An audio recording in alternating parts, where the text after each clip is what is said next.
The general election has been published this morning. It predicts that the Tories may face a 1997-style electoral wipeout. Well, joining us now for more on this is the pollster and Professor of Politics, Matt Goodwin. Matt, thank you so much for joining us. First of all, could you just explain for everyone why this poll is different from the sort of weekly polls we might used to be sort of normally seeing? Why this multi-level regression and post-stratification analysis is perhaps a little bit more detailed? Yeah, good afternoon, Tom. Good to be with you. So the MRP is a really fashionable, dare I say it, sexy method in polling at the moment. You have a very large sample size, lots more voters in the poll, and then it's a much more complicated statistical technique, which crucially has a very good track record at predicting what happens in elections. Now, there is an argument, Tom, that this far out from an election, which of course could be at the end of this year, not necessarily over the next month or two, that MRPs aren't quite as powerful as they might be a month out from an election. But nonetheless, as you know, better than most, we've also had those by-elections where we know the polling is translating to what we're seeing on the ground when people are turning out to vote. So if I was Rishi Sunak looking at this and looking at those by-elections and looking at all the data in the whole, I would be very, very concerned. Matt, now, accompanying this poll in The Telegraph today is some analysis that suggests immigration is the issue that is leading to the Conservatives' downfall and will be reflected in the election results if something doesn't change dramatically. Would you concur with that? And also, I don't know if you've seen Onward's report on immigration, suggesting not only that people believe immigration is actually far lower than it actually is, but that 9 in 10 constituencies want it to be cut.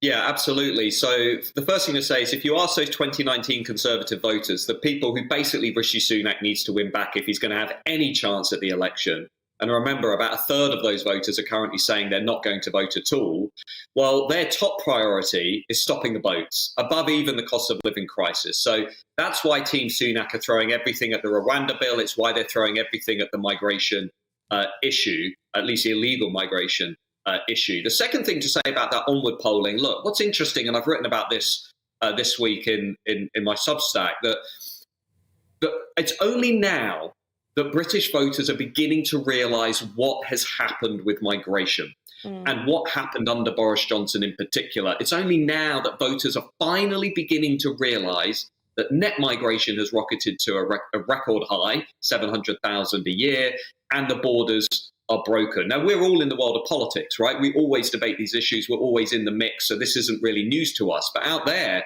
in the voters that I talk to in focus groups who aren't really tuning in to the same extent as some of us, you know, they think that immigration was coming down after Brexit. They think we've got control of the borders. You know, they don't think that net migration has rocketed to these big highs. So the Onward polling for me is really interesting because if voters are now beginning to realise the extent to which immigration is now out of control, that is also really, really bad news for Rishi Sunak. It suggests he's really going to struggle to win them over after 14 years of Conservatives essentially presiding over this large-scale migration.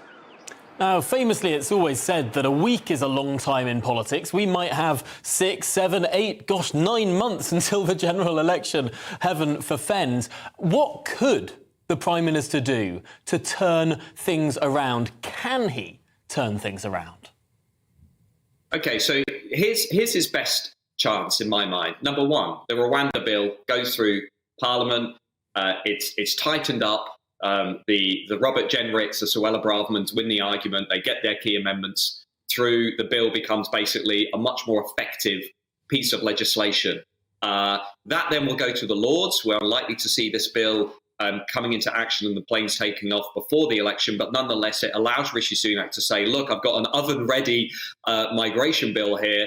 Do you want to help me put this through, or do you want to go and take a punt on Labour? That's point one. Point two, inflation and interest rates need to keep coming down, because that allows Rishi Sunak and Jeremy Hunt to say, we're over the worst, the economy is improving. And point three, he really needs to run a seriously energetic, motivational, inspiring general election campaign that can get those 1 in 3 2019 Conservatives who, remember, Tom, are saying it's not that they're going to go to Labour, they're just not going to vote at all. He's got to get them off the sofa into the polling stations. Now, if he can do that, all of those things, the polls will narrow, and they will narrow. You know, we're not going to see these 20-point Labour leads at the election. We're going to see, I suspect, a Labour lead of somewhere between 10 and 15 points. But Sunak is going to have to squeeze all of these things at the same time and hope the reform vote begins to get squeezed too in order to even have a chance. But as I say, I give them a 5% chance, Tom. That's it. It's a 5% chance. And if you know probabilities, you'll know I'm basically saying,